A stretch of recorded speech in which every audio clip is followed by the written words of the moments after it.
प्यार का सवेरा। आज सुबह उठी तो फिर से रुपेश का दिया हुआ गुलाब का फूल मेरे टेबल पॉट से गायब था। रोज रुपेश लाकर मुझे एक प्यारा सा गुलाब देता था और रोज मैं उसे अपने करीब पानी भरे फ्लावर पॉट में रख देती थी और रोज सुबह उठते मुझे जगह से गायब मिलता था। आज मुझे बहुत गुस्सा आया। मैं उठकर कविता दीदी के पास गई। उनसे पूछा तो उन्होंने साफ इनकार कर दिया। उन्हें नहीं पता मेरे इन चोचलों के बारे में। कैसी हैं कविता दीदी, समझ में नहीं आता। उम्र के इस पड़ाव पर भी प्यार के नाम से नफरत है उन्हें। वैसे तो मुझसे बहुत प्यार करती हैं, पर पता नहीं क्यों रुपेश का मेरे साथ रहना उन्हें कतई पसंद नहीं। बार बार मुझे रुपेश से दूर रहने के लिए कहती हैं। रुपेश और मैं दोनों एक ही कॉलेज में साथ पढ़ते हैं और ना जाने दोस्ती कब प्यार में बदल गई। रुपेश भी हमारी तरह मध्य वर्गीय परिवार से ही था और पढ़ाई के चलते उसके पास अभी खुद की कोई कमाई नहीं थी, तो बस आते जाते मुझसे इन फूलों के जरिए ही स्पेशल फील करा देता और उसकी यही अदा मुझे अपना दीवाना बना देती थी। दीदी नर्स हैं, बड़े हॉस्पिटल में काम करती हैं।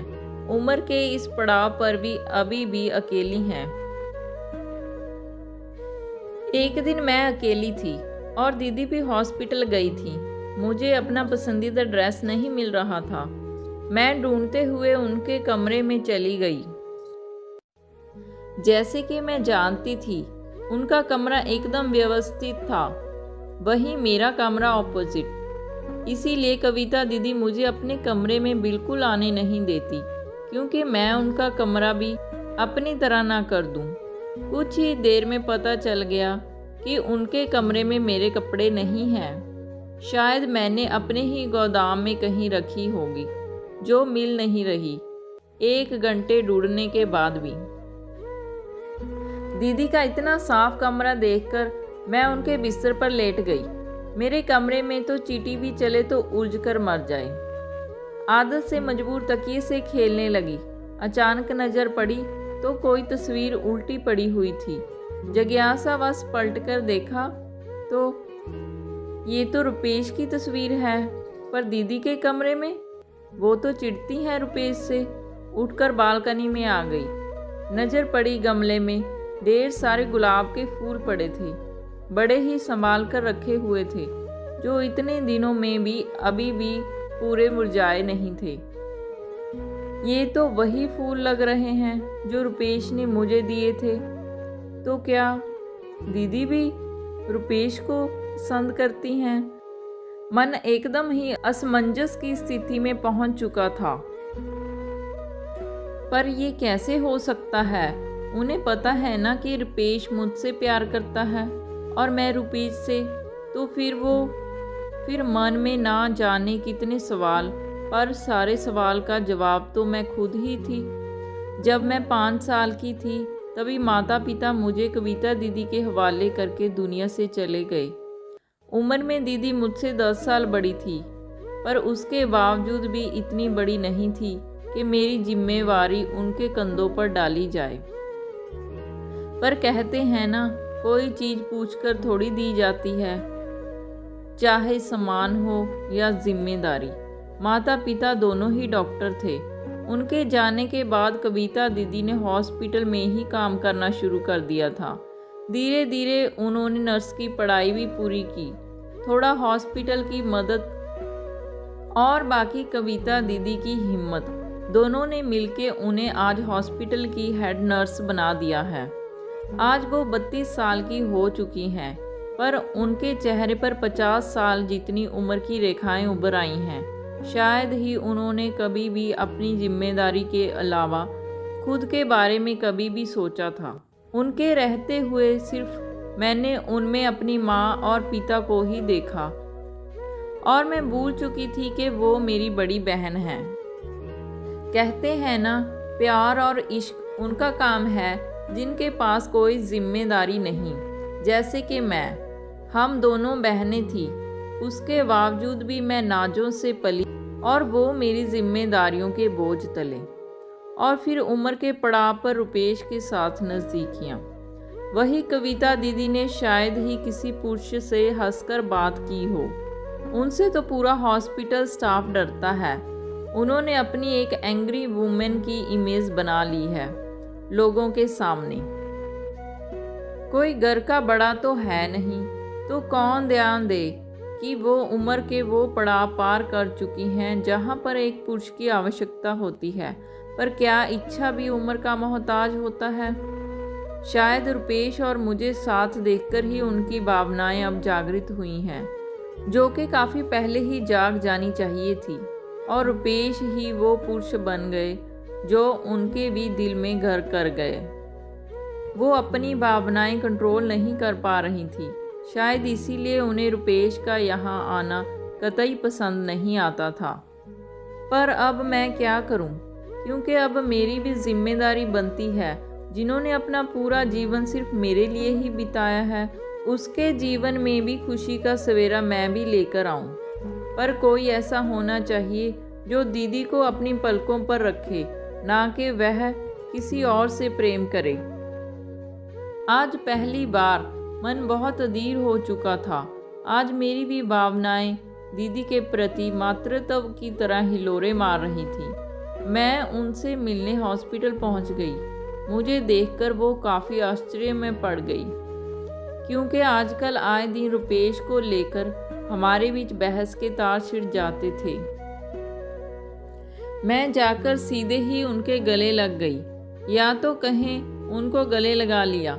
शायद मैं उन्हें सांत्वना देना चाहती थी कि मैं हूँ, मैं भी आपके लिए ही हूँ। जिस तरीके से इतने सालों से आप मेरे लिए बनी थी, पर भावनाएं व्यक्त करने का समय नहीं था, और शायद कहना भी गलत होता। उन्हें ये बताकर मैं उनकी नज़र में ही उन्हें छोटा नहीं दिखाना चाहती थी। दीदी ने कहा, क्या हुआ छोटी, तू यहाँ पर कैसे? आज कॉलेज नहीं गई क्या? मैंने कहा, नहीं दीदी, आज कोई लेक्चर नहीं था। घर पर बैठे बोर हो रही थी, तो सोचा आपसे मिल लूं। अब चलिए हम साथ में घर चलेंगे। आज मेरा अपनापन देखकर दीदी भावुक हो चुकी थी। शायद अंदर से उन्हें काफ़ी खुशी महसूस हो रही थी, क्योंकि काफ़ी दिनों से हम दोनों ने ठीक से एक दूसरे से बात नहीं की थी। ठीक है, तू बैठ, मैं अभी चलती हूँ। आज हम दोनों कहीं बाहर चलेंगे। कविता दीदी खुशी से अपनी आंखों में आए हुए आंसू चोरी से पोंछने लगी। दीदी अपना काम करने लगी और मैं हॉस्पिटल में टहलने लगी। एक स्टाफ रूम के सामने लगे हुए चेयर पर बैठ गई। 2 वार्ड बॉय आपस में बातें कर रहे थे। काफ़ी देर तक उन लोगों के हंसी मजाक की आवाज़ें बाहर कॉरिडोर तक आ रही थी। ना चाहकर भी मेरे कान उनकी बातें सुनने में सक्षम थे। एक ने कहा, यार मंगेश, इतना पढ़ा लिखा होकर भी यहाँ वार्ड बॉय की नौकरी कब तक करता रहेगा? या तो तू अपने दिल की बात कह दे, या तो तू ये नौकरी छोड़ दे। क्या पूरी जिंदगी इस घिसी पिटी नौकरी में लगा कर रखा है? अचानक मेरी जिज्ञासा जागृत हो चुकी थी। दूसरा आदमी, यार तुझे पता है ना, मैं तो उसके सामने ही जाते ही बीगी बिल्ली बन जाता हूँ। 10 सालों से सिर्फ इसी इंतज़ार में इस हॉस्पिटल में पड़ा हूँ कि एक दिन ऐसा ज़रूर आएगा जिस दिन मैं अपने दिल की बात कविता से कर सकूँगा। पर आज तक वो दिन नहीं आया। डॉक्टरी की पढ़ाई तो की नहीं थी। जो मैं डॉक्टर बन जाता तो बस उसका साथ पाने के लिए वार्ड बॉय ही बन गया। सारी बातें सुनकर मन अधीर हो गया मंगेश का चेहरा देखने के लिए। एक ऐसा इंसान जो मेरी दीदी से, कविता दीदी से इतना प्यार करता है, उसके लिए 10 सालों से वार्ड बॉय बनकर हॉस्पिटल में पड़ा है। अचानक मैं अंदर चली गई। ओह, तो ये वो मंगेश है जो हमारी ही कॉलोनी में रहता है। सुना था मैंने, इसके बारे में घर वालों ने पागल घोषित कर दिया था। कोई इतने अच्छे घर का और पढ़ा लिखा होकर वार्ड बॉय की नौकरी करता है। ना जाने किसने इसकी मति भ्रष्ट कर दी है। घर वाले बस यही कहते रहते। अब समझ में आया किसने इसका मति भ्रष्ट किया है। अचानक मंगेश मुझे सामने देखकर सकपका जाता है। फिर मैं मुस्कुराकर बोलती हूँ, क्यों, आपको जीजा जी बनना है ना मेरा? वो भी मुस्कुरा देते हैं। फिर एक प्लान बनाते हैं मिलकर हम दोनों। दीदी जहाँ जहाँ जाती हैं वहाँ वहाँ मंगेश एक गुलाब का फूल उनके जाने से पहले रख देते हैं। पहले तो दीदी थोड़ी चिढ़ती हैं, पर धीरे धीरे उस फूल से उन्हें लगाव होने लगता है। अब मेरे फ्लावर पॉट से भी फूल गायब होने बंद हो जाते हैं।